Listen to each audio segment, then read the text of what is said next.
ಎಲ್ಲರಿಗೂ ನಮಸ್ಕಾರಗಳು. ಎಲ್ಲರಿಗೂ ಇವತ್ತಿನ ಒಂದು ಹೊಸ ಅಪ್ಡೇಟ್ಗೆ ಸ್ವಾಗತ. ನನ್ನ ಹತ್ರ ದುಡ್ಡು ಇಲ್ಲದಿದ್ದಾಗ ಊಟ ಹಾಕ್ಸಿದ್ದು ವಿನಯ್, ಗೆಳೆಯನ ಸಹಾಯ ನೆನೆದು ಕಣ್ಣೀರಿಟ್ಟ ಕಾರ್ತಿಕ್. ಬಿಗ್ ಬಾಸ್ ಮನೆಗೆ ಬರುವಾಗ ಎಲ್ಲರೂ ಸ್ನೇಹಿತರಾಗಿ ಬಂದ ವಿನಯ್ ಮತ್ತು ಕಾರ್ತಿಕ್, ಸಂಗೀತ ಮುಂತಾದವರು ನಂತರ ಶತ್ರುಗಳಾಗಿದ್ದರು. ಆಟಕ್ಕಾಗಿ ಕಿತ್ತಾಡಿಕೊಂಡಿದ್ದರು. ಹಲವು ವರ್ಷಗಳಿಂದ ಗೆಳೆಯರಾಗಿದ್ದ ವಿನಯ್ ಮತ್ತು ಕಾರ್ತಿಕ್ ಇಲ್ಲಿ ಜಗಳ ಮಾಡಿಕೊಂಡಿದ್ದರು. ಆದರೆ ಈಗ ಬಿಗ್ ಬಾಸ್ ಫಿನಾಲೆ ಸಮೀಪದಲ್ಲಿದೆ. ಇಂಥ ಸಮಯದಲ್ಲಿ ಎಲ್ಲರ ನಡುವಿನ ಕೋಪ ಜಗಳವನ್ನು ಶಮನ ಮಾಡಿ ಸ್ನೇಹವನ್ನು ಆಚೆ ತರಿಸುವ ಕೆಲಸವನ್ನು ಬಿಗ್ ಬಾಸ್ ಮಾಡಿದ್ದಾರೆ. ಮತ್ತು ಬಿಗ್ ಬಾಸ್ ಮನೆಯಲ್ಲಿ ಕಿತ್ತಾಡುತ್ತಿದ್ದ ವಿನಯ್ ಗೌಡ ಮತ್ತು ಕಾರ್ತಿಕ್ ಇದೀಗ ಬಿಗ್ ಬಾಸ್ ಶೋನಲ್ಲಿ ಹಳೆಯ ದಿನಗಳನ್ನು ನೆನೆದು ಕಣ್ಣೀರು ಹಾಕಿದ ಕಾರ್ತಿಕ್ ಮತ್ತು ಸಂಗೀತ ಸ್ನೇಹದಲ್ಲಿದ್ದ ಬಿರುಕಿಗೆ ಬೆಸುಗೆ ಹಾಕಿದ ಬಿಗ್ ಬಾಸ್. ವಿನಯ್ ಗೌಡ ಮತ್ತು ಕಾರ್ತಿಕ್ ಮಹೇಶ್ ಅವರು ಬಿಗ್ ಬಾಸ್ ಸೀಸನ್ ಕನ್ನಡ 10 ಶೋಗೆ ಎಂಟ್ರಿ ಕೊಡುವುದಕ್ಕೂ ಮುನ್ನವೇ ಸ್ನೇಹಿತರು, ಕಿರುತೆರೆಯಲ್ಲಿ ಒಟ್ಟಿಗೆ ಕೆಲಸ ಮಾಡಿದವರು. ಆದರೆ ಬಿಗ್ ಬಾಸ್ ಮನೆಗೆ ಬಂದ ಮೇಲೆ ಇಬ್ಬರ ನಡುವೆ ಮನಸ್ತಾಪಗಳು ಉಂಟಾಗಿದ್ದವು. ಆದರೆ ಇದೀಗ ಬಿಗ್ ಬಾಸ್ 10 ಶೋ ಫಿನಾಲೆ ಅಂತ ತಲುಪಿದ್ದು ಇಬ್ಬರು ಕೂಡ ತಮ್ಮ ಗೆಳೆತನವನ್ನು ನೆನಪು ಮಾಡಿಕೊಂಡು ಭಾವುಕರಾಗಿದ್ದಾರೆ. ಮತ್ತು ಮನೆಯ ಗಾರ್ಡನ್ ಏರಿಯಾದಲ್ಲಿ ಬಿಗ್ ಬಾಸ್ ಒಂದು ಚಟುವಟಿಕೆ ನಡೆಸಿದ್ದು ತಮ್ಮ ಸ್ನೇಹಿತರ ಬಗ್ಗೆ ಮಾತನಾಡಿದಲು ಹೇಳಿದ್ದಾರೆ.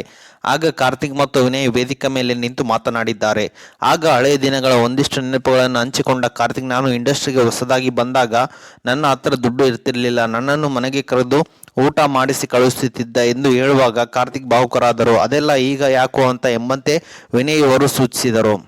ಫ್ರೆಂಡ್ಶಿಪ್ನ ಯಾವತ್ತೂ ಬಿಟ್ಟು ಕೊಡಲ್ಲ ಎಂದು ವಿನಯ್ ಅವರನ್ನು ಕಾರ್ತಿಕ್ ತಬ್ಬಿಕೊಂಡರು. ಇದು ನೀವು ಪ್ರೋಮೋದಲ್ಲಿ ನೋಡಬಹುದಾಗಿದೆ. ಅಂದ ಹಾಗೆ ಬಿಗ್ ಬಾಸ್ ಮನೆಗೆ ಬಂದ ಆರಂಭದಲ್ಲಿಯೇ ವಿನಯ್ಗೆ ಕಾರ್ತಿಕ್ ಒಂದು ಮಾತು ಹೇಳಿದ್ದರು. ಫಿನಾಲೆ ದಿನ ಸುದೀಪ್ ಸರ್ ಅಕ್ಕಪಕ್ಕ ನಿಲ್ಲುವ ಇಬ್ಬರು ನಾವಾಗಿರಬೇಕು, ಅವರು ಹಿಡಿದುಕೊಳ್ಳುವ 2 ಕೈಗಳು ನಮ್ಮದಾಗಿರಬೇಕು ಎಂದು.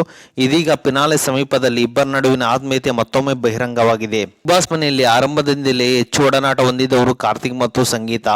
ಇಬ್ಬರ ನಡುವೆ ಎಂತಹ ಅನ್ಯೋನ್ಯತೆ ಇತ್ತು, ಆತ್ಮೀಯತೆ ಇತ್ತು ಎಂಬುದು ಬಿಗ್ ಬಾಸ್ ಶೋ ನೋಡುವ ಎಲ್ಲರಿಗೂ ತಿಳಿದಿದೆ. ಒಂದೇ ಒಂದು ಲೂಡೋ ಟಾಸ್ನಿಂದಾಗಿ ಇಬ್ಬರ ನಡುವಿನ ಅಂತರ ಜಾಸ್ತಿ ಆಗುತ್ತಾ ಹೋಯಿತು. ಕೊನೆಗೆ ಇಬ್ಬರು ಎಲ್ಲರೆದುರು ಕಿತ್ತಾಡಿಕೊಳ್ಳುವ ಮಟ್ಟಕ್ಕೆ ಹೋದರು.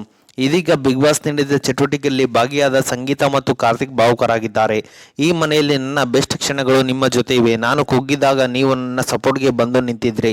ಈಗ ನಾನು ನಿಮ್ಮ ಹೆಸರು ತೆಗೆದುಕೊಳ್ಳದೆ ಬೇರೆ ಯಾರ ಹೆಸರನ್ನಾದರೂ ತೆಗೆದುಕೊಂಡರೆ ಅದು ನ್ಯಾಯ ಆಗುತ್ತಿರಲಿಲ್ಲ. ಕಾರ್ತಿಕ್ ಎಂದು ಅಳುತ್ತಾ ಭಾವುಕರಾಗಿದ್ದಾರೆ ಸಂಗೀತ.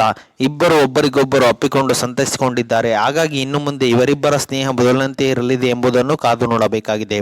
ಓಕೆ ಸ್ನೇಹಿತರೆ, ಇದು ಇವತ್ತಿನ ಒಂದು ಹೊಸ ಅಪ್ಡೇಟ್ ಆಗಿದೆ. ಈ ಅಪ್ಡೇಟ್ ನಿಮ್ಗೆ ಇಷ್ಟ ಆಗಿದೆ ಅಂತ ತಿಳ್ಕೊಂಡಿದ್ದೀನಿ. ಈ ಅಪ್ಡೇಟ್ ನಿಮ್ಗೆ ಇಷ್ಟ ಆದರೆ ಸಣ್ಣದೊಂದು ಲೈಕ್ ಮಾಡಿ, ಶೇರ್ ಮಾಡಿ, ಕಮೆಂಟ್ ಮಾಡಿ ಮತ್ತು ಇದೇ ರೀತಿಯಾಗಿ ಹೆಚ್ಚಿನ ಮಾಹಿತಿಗಾಗಿ ನಮ್ಮ ಚಾನಲ್ನ ಸಬ್ಸ್ಕ್ರೈಬ್ ಮಾಡಿಕೊಳ್ಳಿ ಸ್ನೇಹಿತರೆ.